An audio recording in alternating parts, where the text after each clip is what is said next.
راجپوت، جس کے معنی راجاؤں کے بیٹے کے ہیں، وہ اپنا سلسلہ نسب دیو مالائی شخصیات سے جوڑتے ہیں۔ یہی وجہ ہے کہ ان کی ابتدا اور اصلیت کے بارے میں بہت سے نظریات قائم کیے گئے ہیں۔ ایشوری پرساد کا کہنا ہے کہ وہ ویدک دور کے چھتری ہیں۔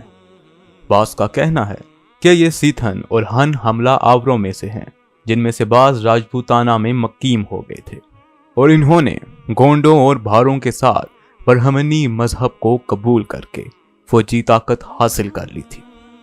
مسٹر سیوے وید کا کہنا ہے کہ پرتھی راج راسا کے مصنف چندر برائے نے راجپوتوں کو سورج ہنسی اور چندر ہنسی ثابت کرنے سے عاجز کر کے ایک نئے نظریے کے تحت ان کو اگنی کل قرار دیا تھا، یعنی وہ آگ کے خاندان سے ہیں، اور وششٹھ نے جو قربانی کی آگ روشن کی تھی اس سے راجپوتوں کا مورث اعلیٰ پیدا ہوگا۔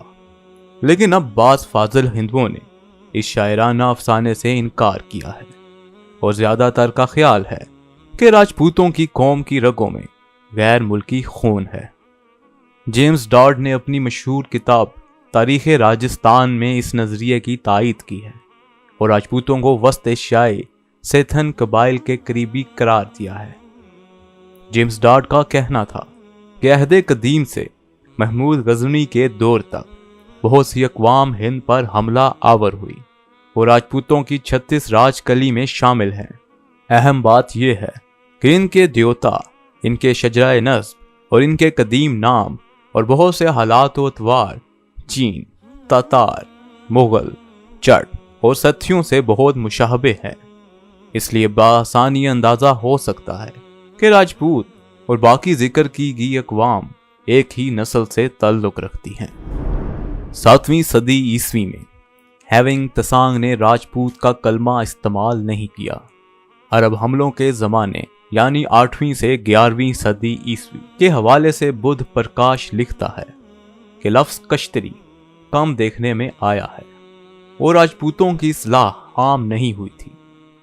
ڈاکٹر پی سرن کے مطابق لفظ راجپوت نسلی معنوں میں 10ویں صدی عیسوی تک استعمال نہیں ہوا، حتیٰ کہ ٹھاکر کی اصطلاح جو مسلم مورخین نے اپنی تحریر میں چند بار استعمال کی ہے، ایک قبیلے کے بارے میں ہے۔ رائے قبیلہ ایران میں بہت پہلے موجود تھا۔ پہلے پہل محمد بن قاسم نے رانگی کا خطاب ایک جاٹ کو عطا کیا تھا۔ روایت کا کلمہ روٹ یا روٹ یا راٹ سے بنا ہے۔ اس کا مطلب مشرقی ایران میں بادشاہ کے ہیں۔ واضح رہے کہ راجپوت کا کلمہ 7ویں صدی سے پہلے کہیں نہیں دکھائی دیتا۔ غالباً اس قدیم ترین تلفظ ہن فاتح توڑ امن کے کراتبہ میں ملتا ہے۔ اس میں اس کے بیٹے اور بیٹیوں کو راج پتر کہا گیا ہے۔ اس کا مطلب ہے کہ اس کلمہ کو لغوی معنوں میں بادشاہ کی اولاد میں استعمال کیا گیا، جو کہ ایرانی کلمہ 10 پوہر بادشاہ کا بیٹا کے مترادف ہے۔ 10 سنسکرت میں بھی بادشاہ کے معنوں میں آتا ہے اور پوہر سنسکرت میں پتر کے مترادف ہے، لیکن 7ویں صدی عیسوی میں اس کی جگہ راجا استعمال ہوا۔ چنانچہ جب شنکراچاریہ کے تحت کٹر برہمن کا احیاء ہوا تو راجا پتر کا لفظ استعمال ہوا۔ کہ حالان نے راج ترنگی میں راجپوت واضح انداز میں غیر ملکی، مغرور، بہادر اور وفادار کہا ہے۔ یہ محض فرضی آراء نہیں ہے۔ کسی مسلمان مورخ نے پنجاب، سندھ، بلوچستان، مکران، کیاکان، افغانستان، غزنی اور کشمیر کی لڑائیوں میں راجپوتوں کا ذکر نہیں کیا۔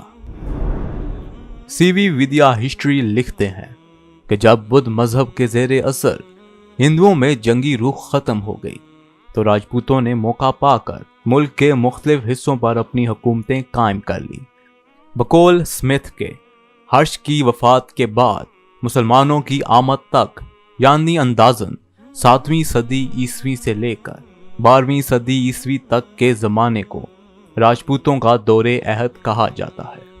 36 راج کلی یعنی شاہی خاندان حکومت کر رہے تھے۔ چندر بروے نے اس تعداد کو پہلے پہل بیان کیا اور پنڈت کہلیان نے ترنگی راج میں اس کی تعداد کی تصدیق کی۔ جیمز ڈارٹ کے بیانات سے پتہ چلتا ہے کہ ان کی تعداد اس سے کہیں زیادہ ہے، کیونکہ بعد کے ناموں میں اختلاف ہے۔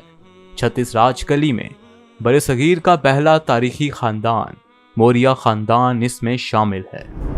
ناظرین، راجپوتوں نے اگرچہ ابتدا میں مسلمانوں کے خلاف کامیاب دفاع کیا اور مسلمانوں کو آگے بڑھنے سے روکا، اور مسلمانوں کے خلاف یہ بعض اوقات متحد بھی ہو گئے، خاص کر کے محمود غزنوی کے خلاف جیپال کی سرکردگی میں، محمد غوری کے خلاف پرتھوی راج چوہان کی سرکردگی میں، اور بابر کے خلاف رانا سانگا کی سرکردگی میں۔ مگر یہ وقتی وفاق تھا جو صرف جنگ تک ہی محدود رہا، اور جنگ کے بعد ان کے درمیان وہی نفاق، پیکار اور جنگ کا سلسلہ جاری رہا۔ راجپوت آج بھی اپنی بہادری کی وجہ سے یاد کیے جاتے ہیں۔ شجاعت اور دلیری میں ہند کی اقوام میں کوئی انصاف پیدا نہیں ہوا۔ راجپوت اپنی بات کے پکے، تیغ زنی کے ماہر اور اعلیٰ قسم کے شہ سوار تھے۔ اپنی آن بچانے کے لیے جان کی بازی لگا دیتے تھے۔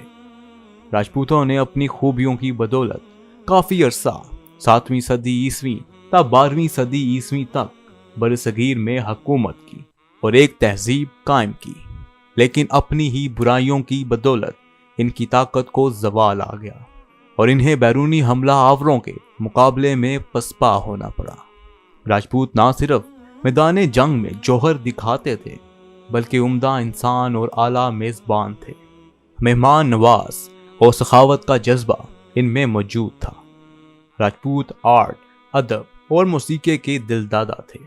راجپوت مصوری کی اپنی انفرادیت ہوتی تھی۔ یہی وجہ ہے مصوری کا ایک سکول وجود میں آیا۔ ہر راجا کے دربار میں ایک نغمہ سرا ضرور ہوتا تھا جو خاندانی عظمت کے گیت مرتب کرتا تھا۔ ان کی معاشرتی زندگی اچھی ہوتی تھی، اگرچہ ان میں بچپن میں شادی کا رواج تھا، لیکن اعلیٰ خاندان کی لڑکیاں جب جوان ہوتی تھی تو اپنی پسند کی شادی کرتی تھی۔ راجپوت عورتیں اپنی پاک دامنی اور عظمت پر بجا طور پر ناز کرتی تھی۔ ستی اور جوہر کی رسم اس جذبے کی ترجمانی کرتی تھی۔ جب کسی عورت کا شوہر مر جاتا تو وہ اپنے شوہر کے ساتھ آگ میں جلنا پسند کرتی تھی۔ اس طرح کسی جنگ میں ناکامی کے خدشے کے بعد راجپوت اپنی عورتوں کو قتل کر کے میدان جنگ میں دیوانہ وار کود جایا کرتے تھے۔ ایک اور عجیب رسم شادی کی تھی کہ وہ شادی اپنے قبیلے یا نسلوں میں نہیں کرتے تھے، بلکہ اس کے لیے ضروری تھا کہ شادی جس سے کی جاتی تھی ان کے درمیان پدری سلسلہ نہ ہو۔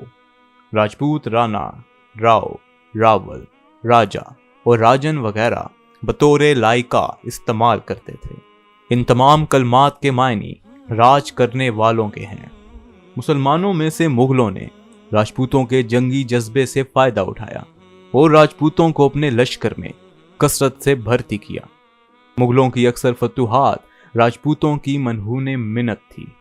جہانگیر اجمیر کے بارے میں لکھتا ہے کہ ضرورت پڑنے پر یہاں سے 50,000 اور 3 لاکھ پیادے بآسانی حاصل ہو سکتے ہیں۔ ناظرین، یہ تھی ISC کی نئی سیریز۔ اس سیریز میں ہم آپ کو برے صغیر کی مختلف کاسٹ یا ذاتوں کی تاریخ کے بارے میں بتائیں گے۔ ISC چینل کو کائنڈلی سبسکرائب کر لیں اور بیل آئیکن کو کلک کرنا مت بھولیے گا تاکہ آئندہ آنے والی ویڈیو کا نوٹیفیکیشن بوقت ملتا رہے۔